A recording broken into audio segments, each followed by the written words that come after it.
and just in your swing review from our lesson the other day. We had a really good lesson, well done. So what we worked on was basically wanted more height to your shots, and that included improving the strike as well. So have a look at your first video. This was your 7-iron.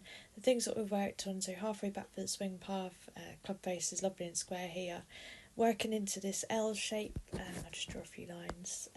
L shape here where we make the angle, and then up with the shoulder turn. Really, really good position at the top of the swing. So we said this was all great. One of the reasons why we struggled sometimes to get the height of the shot was due to that kind of thin strike, let's call it.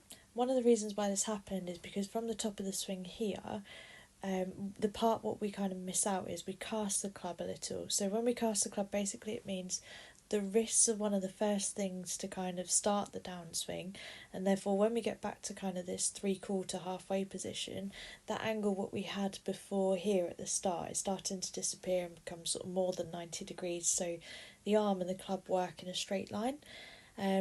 As a result, kind of as you get back to the ball and looking at swing path as well, obviously the club's now coming from the outside to the inside.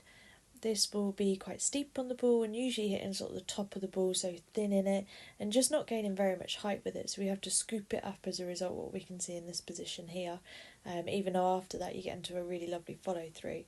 So if we stop it kind of in this position, then have a look at the after video with the changes what we did. We didn't really change how we took the club to the top. We still had that lovely kind of L shape in there, using the 90-degree angle and turning the shoulders to the top. Really, really lovely position here. And then what we said from here is feel like you're kind of pulling down with the, say, arms and shoulders more, rather than that casting effect with the club where the wrists start to swing. So we can see here how the arms are now pulling down really, really well. And when we get back to that kind of 3/4 position, you've still got that angle, you've still got that lever in there. And then the last thing to kind of move back to the ball, looking at sort of body, swing paths obviously improves, so we're back along our toes. So that means we can hit underneath the ball more, giving you more height, and we don't have to lift it up on the way through because the strikes improve, because we had that lever in there. If you've got any questions, just let me know.